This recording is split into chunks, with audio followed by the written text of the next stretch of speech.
இந்த மனம், எண்ணம் அதை பற்றி நீங்கள் சொல்ல எல்லாரும் கொஞ்சம் தெரிஞ்சுக்கணும் அப்படின்னு நான் நினைக்கிறேன். மனமும் எண்ணமும் நம்மளுடைய ஒரே ஒரு மெல்லிய கோடு மாரி. 4 பொருளுக்கு நீங்கள் 5வது பொருள் வாங்கிட்டு வந்தீங்கன்னாலே அங்கே உங்களுடைய மனம் கட்டுப்படுத்த முடியாத இடத்துல நீங்கள் அங்கே இருக்கீங்க. அதில் இப்போ இருக்கிற காலகட்டத்தில் இந்த பொறுமை அப்படிங்கிறது கொஞ்சம் கூட கிடையாது. இதை மையமாக வச்சும் நீங்கள் ஒரு கதை எழுதியிருக்கீங்க. இதில் இப்படியெல்லாம் சொல்லும்போது இந்த மாதிரியான மாற்றங்களை எப்படி இவ்வளோ எளிதாக மக்கள் ஏற்றுக்க முடியுதுன்னு நீங்கள் நினைக்கிறீங்க? எங்கள் அப்பா என்னை எல்லாம் காதலிக்கக்கூடாதுன்னு என்னை சொன்னாருன்னா எங்கள் அப்பா மேலே கோவப்படுறேன். அதே நான் என்னுடைய மகன் காதலிக்கும் போது நான் கோவப்படுறேன். இதுதான் வாழ்க்கை. அனைவருக்கும் வணக்கம். இந்த அட்சய லக்ன பத்ததி ஜோதிடத்தோட 8வது புத்தகமான இந்த காலத்தில் பயணம் அப்படின்னா நம்ம எப்பவுமே ஒரு நிகழ்வு நடக்கும் நம்ம வாழ்க்கையில். அது நேர்மறையாக இருக்கலாம், எதிர்மறையாக இருக்கலாம். எதாக இருந்தாலும் தாங்கிக்கிற பக்குவம் நம்ம கிட்ட இருக்கு. அந்த நிகழ்வு அதோட நம்ம கடந்த அடுத்த நிகழ்வுக்கு போயிடுறோம். ஒருவேளை இது இப்படி நடந்திருந்தா, இல்லை என் வாழ்க்கையில் இதை இப்படி மாறி நடந்திருந்தா, அந்த மாதிரியான நிறைய சுவாரஸ்யமான திருப்பங்கள் அப்படின்னு சொல்ற விஷயங்கள் இந்த புத்தகத்தில் நிறையா இருக்கு.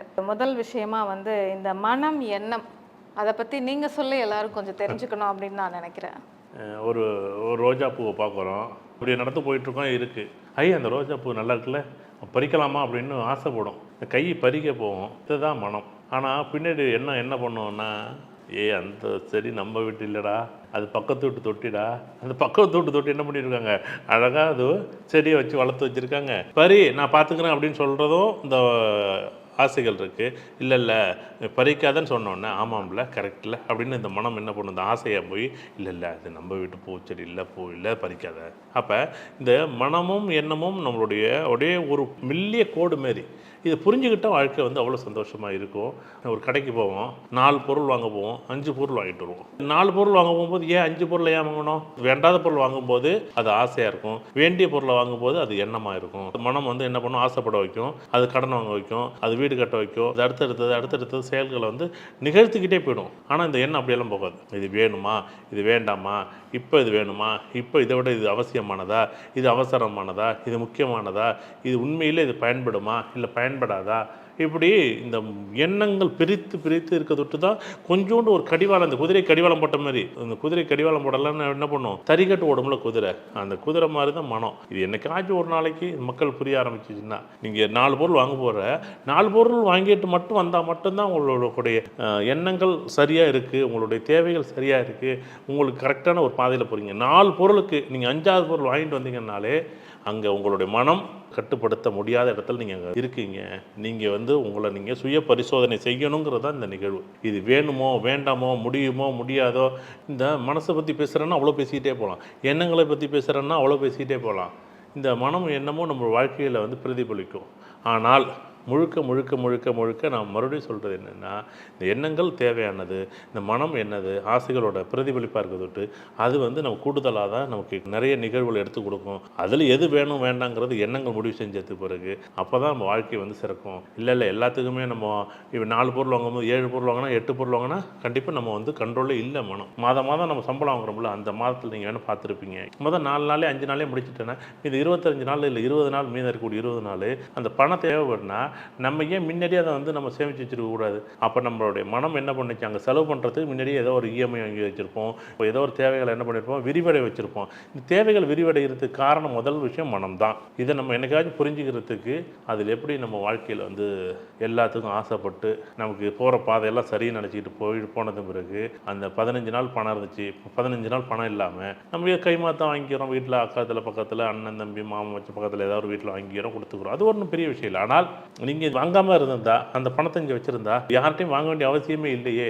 நீங்கள் என்ன வச்சுங்க, நீங்கள் உங்கள் ஆசைப்பட்ட பொருள் இந்த ஒரு 6 மாதம் வச்சுருப்போம்ல, ஜனவரி, பிப்ரவரி, மார்ச், ஏப்ரல், மே, ஜூன் வரையும் வச்சுங்க. இந்த 6 மாத காலத்தில் நம்ம எல்லா பொருளும் வாங்கியிருப்போம்ல. நீங்கள் 6 மாதத்தில் வாங்கின பொருள் நீங்கள் என்னென்ன பயன்படுத்துறீங்க பாருங்கள். அதில் 10 பொருளில் 6 பொருள் பயன்படுத்திக்க முடியும், 4 பொருள் மட்டும்தான் பயன்படுத்துவீங்க. அது எப்போ, ஏதோ ஒரு நாள் ஒரு தேவைக்காக வாங்கியிருப்போம் அந்த பொருளை, அன்னைக்கு மட்டும்தான் அதை பயன்படுத்தியிருப்போம். ஒரு சட்டை எடுக்கிறோம், வருஷம் 365 சட்டை போட போகிறோம். இருக்கிற சட்டையை நம்ம அழகாக சந்தோஷம் பயன்படுத்திருக்கலாம்ல. ஆனால் புதுசாக ஒரு சட்டை எடுக்கும்போது என்ன பண்ணுது, கூடுதலான செலவாக தான் இப்படி தான் பார்க்க முடியும். நம்ம என்ன பண்ணுறது, அதெல்லாம் இல்லை. இந்த மாதம் சம்பளம் வந்துட்டு, இந்த மாதம் இன்க்ரிமெண்ட் வந்துச்சுன்னா ஏன் பார்ட்டி வைக்கிறீங்க? அந்த பணத்தை நம்ம என்ன பண்ணியிருக்கணும், கொண்டு போய் நம்ம ஏதாச்சும் ஒரு இடத்துல சேவ் பண்ணி வச்சுருக்கணும்ல. இது என்னுடைய இந்த மனம் எப்படி செயல்படுக்கிறத புரிய வைக்கிறத தவிர எனக்கு செலவு பண்ணுறதோ செலவு பண்ணாமல் நீங்கள் சேமிக்கிறதோ என்னுடைய வேலை அல்ல. இதை நான் சொல்கிறத விட இந்த நூலில் உங்களுக்கு எங்கேயாவது ஒரு இடத்துல படிக்கும் போகும்போது இந்த கேள்விக்கெல்லாம் நீங்கள் பதில் சொல்லி பாருங்கள். நீங்கள் இந்த நூலை படிச்சுட்டு நீங்கள் யார் வேணால் எடுத்துங்க, அந்த வீடியோ பார்த்துக்கிட்டு தான் இருப்பீங்க எங்கேயோ ஒரு இடத்துல உட்காந்து. காலத்தில் பயணம்ங்கிற ஒரு புத்தகத்தை படிச்சுட்டு நீங்கள் ஒவ்வொருத்தருடைய வாழ்க்கையும் மாறாமல் இருக்கவே இருக்காது. கண்டிப்பாக அந்த நல்ல மாற்றம் வந்து நீங்கள் எங்கே இருந்தாலும் என்னை பார்த்து சார் அந்த புத்தகம் படித்தேன்னு நீங்கள் சொல்லுவீங்க பாருங்கள். ஆனால் இதெல்லாம் கடந்த அனுபவங்களாக இருக்கும் பாருங்கள், அதுதான் ஆச்சரியமாக இருக்கும். கண்டிப்பாக வந்து அட்சய இலக்கண பத்தி ஜோதிடத்தில் இந்த 8வது புத்தகம் மனம் எண்ணம் அப்படிங்கிற ஒரு பெரிய ஒரு மாயையை, மனம் எண்ணம் ஒரு பெரிய ஒரு மந்திரத்தை புரிய வைக்கிறதுக்கு ஒரு முயற்சி பண்ணுறதுக்கு காலம் எனக்கு வழிவிட்டுருக்கு. இந்த காலத்துக்கு தான் நன்றி சொல்லணும். அந்த எழுதின எழுத்து எல்லாமே நானாக எழுதியிருந்தாலும் கூட எனக்குள்ளே தோன்றின என்னுடைய ஆத்மார்த்தம், என்னுடைய குலதெய்வம் ஆமை குலத்தையனருக்கும், என்னுடைய தாய் தந்தைக்கும், என்னுடைய அப்பா வந்து சிங்காரவேல், அம்மா பத்மாவதி, இங்கே 2 பேருக்கும், என்னுடைய ஆத்மார்த்தமான என்னுடைய குருவான என்னுடைய பாலதண்டாயுதபாணிக்கும், அதேமாரி நான் வணங்கக்கூடிய பிள்ளையார்பட்டு விநாயகருக்கும், நான் வணங்கக்கூடிய என்னுடைய தாய் பராசக்தி முத்துமாரியம்மனுக்கும், என்னுடைய ஆத்மார்த்தமாக நிகழக்கூடிய என்னுடைய 2 நிகழ்வாக இருக்கக்கூடிய நீம்குரளி பாபாவுக்கும், ரமண மகரிஷிக்கும் இந்த நேரத்தில் நன்றி சொல்கிறேன். இவங்க 2 பேரும் யாரோ ஒருத்தர் எனக்கு சொல்லி தான் இந்த புத்தகத்தை நான் எழுதியிருக்கிறேன். ஒரு நிகழ்வை பதிவு பண்ணியிருக்கேன். ஒவ்வொருத்தருடைய வாழ்க்கையிலும் மாற்றம் வரணும் அப்படின்னு நான் நினச்சிருக்கேன். கண்டிப்பாக வரும். மனிதர்களுக்கு இயல்பாகவே உள்ள ஒரு விஷயம் என்னென்னா, ஒரு செயல் செய்கிறோம் அப்படின்னா அந்த செயலுக்கான அந்த விளைவு நம்ம ரிசல்ட்டுன்னு சொல்கிறது கிடைக்கிற வரைக்கும் ரொம்ப அவசியமான ஒன்று இந்த பொறுமை, சகிப்புத்தன்மை அப்படிங்கிற விஷயம்லாம். அதில் இப்போ இருக்கிற காலகட்டத்தில் இந்த பொறுமை அப்படிங்கிறது கொஞ்சம் கூட கிடையாது, நிறைய பேருக்கு கிடையவே கிடையாது. அப்போது நிறைய பேர் என்ன சொல்கிறாங்க அப்படின்னா, இந்த அட்சய இலக்கண பத்ததி ஜோதிடத்துக்குள்ளே நாங்கள் வந்ததுக்கப்புறம் எங்களோட பொறுமை இதெல்லாம் வந்து எங்களுக்கு வந்திருக்கு அப்படின்னு இதை மையமாக வச்சும் நீங்கள் வந்து ஒரு கதை எழுதியிருக்கீங்க. இதில் இப்படியெல்லாம் சொல்லும்போது இந்த மாதிரியான மாற்றங்களை எப்படி இவ்வளோ எளிதாக மக்கள் ஏற்றுக்க முடியுதுன்னு நீங்கள் நினைக்கிறீங்க? இப்போ எங்கள் அப்பா என்னை எல்லாம் காதலிக்கக்கூடாதுன்னு என்னை சொன்னாருன்னா எங்கள் அப்பா மேலே நான் கோவப்படுறேன்.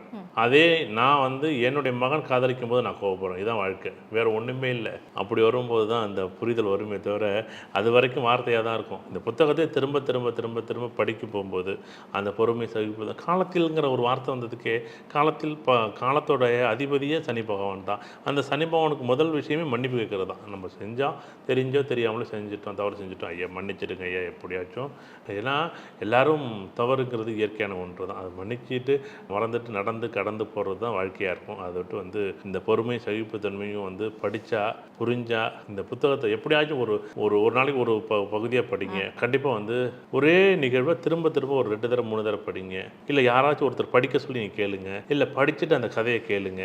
கண்டிப்பாக வந்து இந்த பொறுமைக்கும் சகிப்புத்தன்மைக்கும் காலம் வழிவிடும். கண்டிப்பாக வந்து அந்த நிகழ்வு உணரும் போது நானாக இருந்தப்போ எனக்கு அது தெரியலை, நானே அப்பாவை மாறும்போது எனக்கு தெரிஞ்சிச்சு இல்லை, அந்த மாதிரி தான் அந்த பொறுமை சகிப்புத்தன்மையும். ஏன்னா இந்த உணர்தல் வந்து அப்போ தான் புரிதல் வரும். அது வரைக்கும் நான் வந்து உணர்த்த முடியாதுங்க. எங்கள் அப்பாலாம் வந்து நேரடியாக உணர்த்துறேன்னா அவ்வளோ சந்தோஷம் தான். ஆனால் அந்த அப்படியெல்லாம் உணர்த்த மாட்டார். காலம் வந்து புரிய வைக்கிறதுக்கு நான் சொல்லி கேட்க மாட்டேன். ஒரு புத்தகம் ஒரு மனிதனை பெரிய வாழ்க்கையை மாற்றும். அந்த எழுத்துக்களுக்கு அவ்வளோ வலிமை உண்டு. அதுதான் ஒரு கல்வி எப்படி பெரிய மாற்றத்தை கொடுத்துச்சோ. அதை ஜோதிடத்தை படிங்கன்னு சொன்னதுக்கு காரணமே தான். ஜோதிடத்தில் பெண் கல்வி, ஜோதிட கல்வி கண்டிப்பாக வேணும். ஒவ்வொருத்தர் வீட்லேயும் ஒரு ஜோதிடர் வேணும். வீட்டுக்கு ஒரு ஜோதிடர் தான் அட்சய இலக்கண பத்ததியோட தாரக மந்திரமே. அதை விட்டு படிப்பு தான், படிப்பு மட்டும்தாங்க ஒரு மனிதனை மாற்றும். நீங்கள் வேறு எதுவுமே மாற்றாது. நீங்கள் இந்த புத்தகம் படிச்சுட்டு, ஏன்னா ஒரு மனிதனுடைய வாழ்க்கையில் உடல் மனம் இந்த வாழ்க்கையில் எப்படியெல்லாம் பிரதிபலிக்குது, இது எங்கே இருந்து நம்மளை எப்படி இயக்குது அப்படின்னு ஒவ்வொருத்தருடைய வாழ்க்கையும் இந்த பொறுமை சகிப்புத்தன்மையும் நான் சொல்லி வருமா அப்படின்னு எனக்கு தெரியாது. ஆனால் அந்த புத்தகம் படிக்கும்போது வரும் அப்படிங்கிறது எனக்கு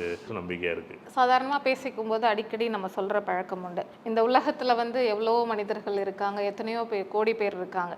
அதையெல்லாம் வந்து ஒருத்தரையும் நம்ம போய் ஒப்பிட்டெல்லாம் பார்க்க முடியாது. அப்படி பார்க்கும்போது இந்த கோடிக்கணக்கான மனிதர்களில் வந்து நம்மளுக்கு வந்து ரொம்ப ரொம்ப ஒரு நல்ல வாழ்க்கையை இந்த கடவுள் கொடுத்துருக்காரு அப்படின்னு வந்து சொல்லியிருக்கோம்.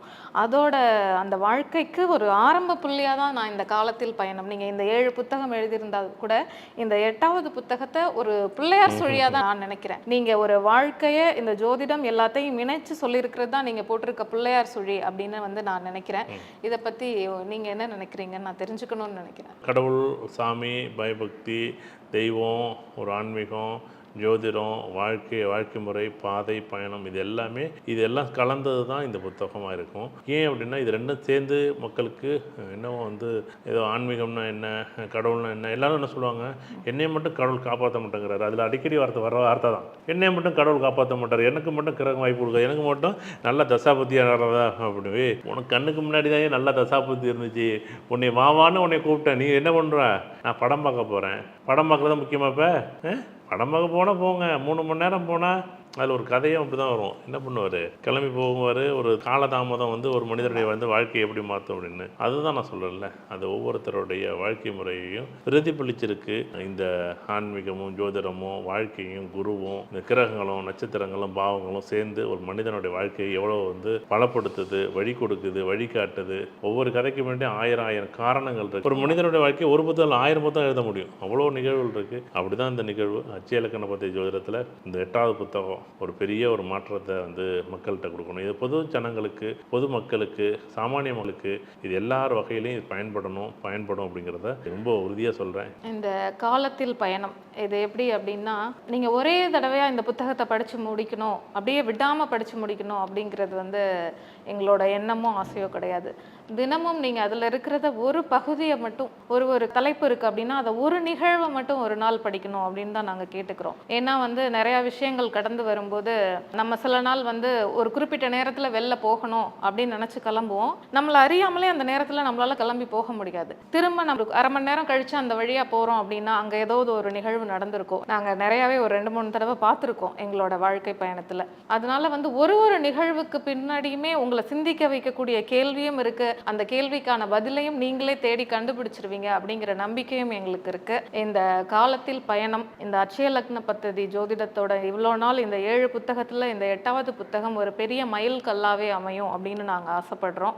இதை நீங்கள் எல்லாருமே படிச்சுட்டு உங்களுக்கு ஏதாவது தகவல் தேவைப்படுது, இல்லை இதை பற்றி நீங்கள் பகிர்ந்துக்கணும் அப்படின்னு நினச்சா நீங்கள் தாராளமாக அலுவலக எண்ணை தொடர்பு கொண்டு பகிர்ந்துக்கோங்க. இந்த புத்தகம் வெளியானதுக்கு அப்புறம் இதை வாங்கி படிச்சுட்டு நீங்கள் எல்லாருமே உங்களோட அனுபவங்களை பகிர்ந்துக்கணும் அப்படின்னு நாங்கள் ஆசைப்படுறோம். நாங்கள் எங்களோட அட்சய லக்ன பத்ததி ஜோதிடம் சார்பாக கேட்டுக்கிறோம். நன்றி, வணக்கம். நன்றி.